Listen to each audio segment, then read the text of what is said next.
What's good, everybody? It is the one and only Who Dat Davis here for you. And if you don't know, you will know that over here we bleed black and gold until we are dead and cold.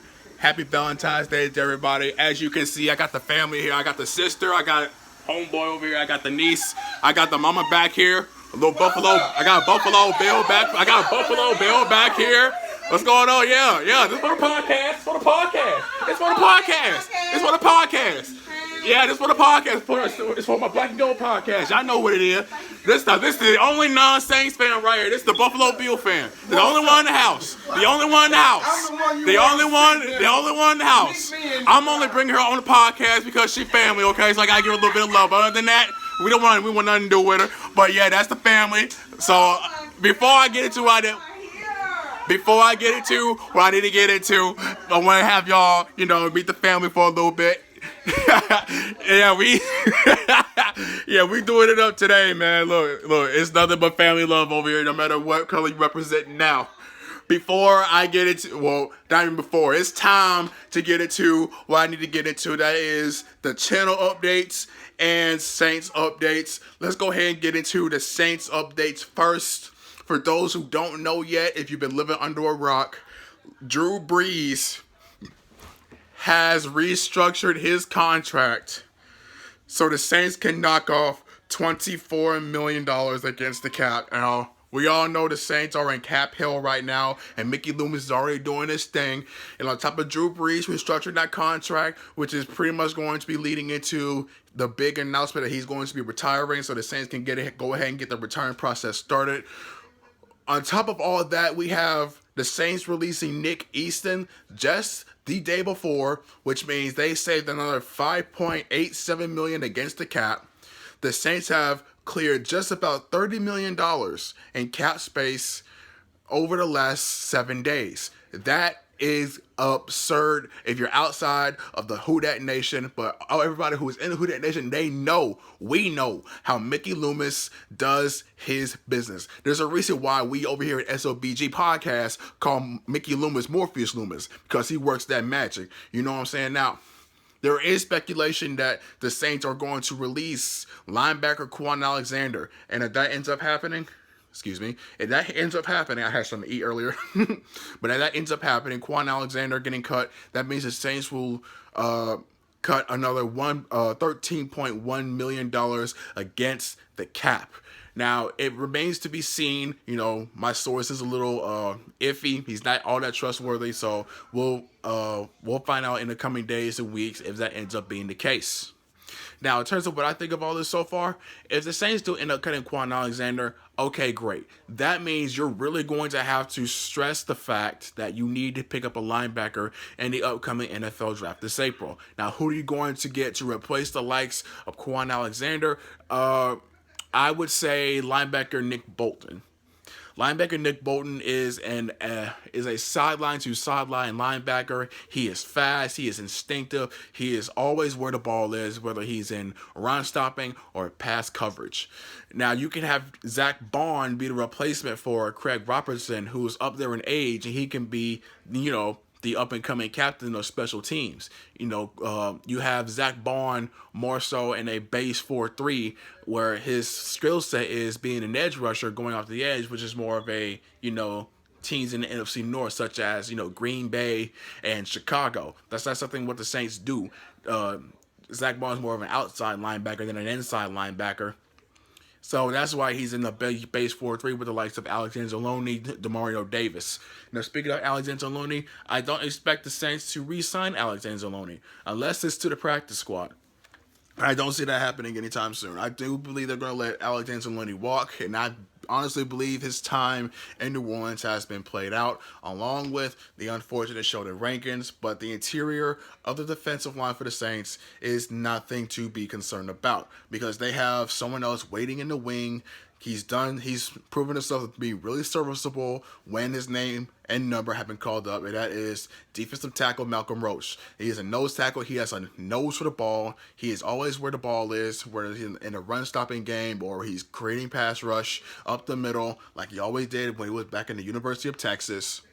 You know what I'm saying? So the interior, I'm not worried about. It's that middle level. You need to get Demario Davis some help. If you're not gonna restructure Quan Alexander's contract, or if he's that willing to have his contract restructured to fit under the cap, then really you have to go into the draft and pick up a linebacker, which is Nick Bolton if he's there. You may have to trade up or maybe even trade down if it's possible. But you need Nick Bolton if you're going to find Demario Davis, that number 2 guy that meshes so well, similar to what he had with Quan Alexander. Now, in terms of what I'm seeing from the receiver position, look, we have. Let's look at who we have. We have Michael Thomas, Emmanuel Sanders, Deontay Harris, Traquan Smith, Marquez Callaway. And on the practice squad, we have Juwan Johnson. We have Lil Jordan Humphreys. That's pretty much it in terms of reliable guys, that's serviceable guys that can come in when the starting guys are injured. Now you have Emmanuel Sanders now in his last year of his contract. You have Marquez Callaway, who's on a 2-year contract because he's an undrafted rookie. You have Deontay Harris, who was also undrafted, so he's on either a 2 or 3-year contract. I had to run the numbers back again, but you need a reliable receiver for the future, especially if you're going to have someone like Jameis Winston take the helms of this Saints offense. Now, who do you go into the draft to pick up? I have wide receiver Tylan Wallace out of Oklahoma State. Tylan Wallace is a guy who's not only big, he's physical. I believe he's 6'6". He's a vertical guy who can get up. He can high point the ball, much like Mike Evans in Tampa Bay. You know what I'm saying? Can I help you? Can I help you?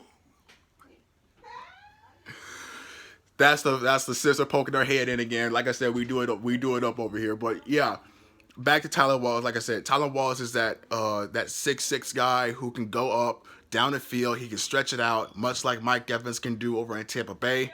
So if you want to have a reliable guy on a rookie deal, I'd say look at Tylan Wallace if he's there in the second round, or maybe you trade up, or just I would invest money into Tylan Wallace. Okay, Tylan Wallace is someone that you can't go wrong with. Now, in terms of what I have to say in terms of my channel, right? My Facebook page, my YouTube channel, even my Twitter handle is going to be changing up a little bit. Starting this week, most likely going to be starting tomorrow, I will be making changes to all 3 platforms. The S.O.B.G podcast name, the State of Black and Gold name, is going to be officially dead by the end of this week on all platforms. But where one journey ends, another one begins. So out from the address of S.O.B.G, we will be having the Black and Gold breakdown, the BG breakdown. Yes, sir. And I'm happy to say that. Now, the reason why I am making this change is because the S.O.B.G podcast is a name that was inspired by TJ Jones over at the State of the Saints podcast, and the WDN Chatline podcast themselves with CB, Carly, Uptown, WD, and the likes over there. Those are the 2 main guys that have, really spurred on me to create the name State of Black and Gold podcast. Now, with my following is going up the roof. I'm entirely blessed that I can have so many followers with me on this journey. I do believe it's time I look into, getting a little more unique with my platform, the content I want to bring out to you guys, and things of that nature. So, to facilitate that, the Black and Gold breakdown is officially going to be, live on all platforms by the end of this week. And thank you guys again for the donations you have put in to my personal PayPal. Because of you guys and me saving up for the past 6 months, I have been able to buy this chair. I have been able to buy this desk. All because of you guys. I'm entirely blessed. I would not be where I am today without all of you. So, pretty much that's it for, announcements, updates, things of that nature. I'm going to have to go back in there and see what the heck they want, but enjoy your Valentine's Day, all you couples out there. More updates as they come. If you want to keep up with all updates, you can look up to my channel right now at facebook.com/stateofblackandgold. I recommend doing that right now. before things end up changing, okay? I want to give you guys a little bit of time, so go ahead, hit me up on my Facebook page at facebook.com/State of Black and Gold, so you can keep up with all updates or all posts related to Saints news that I get from my sources on Twitter. And that's it. That's all. Remember, guys, no matter what, win, lose, tie, we bleed black and gold until we dead and cold. I'll holler at y'all later.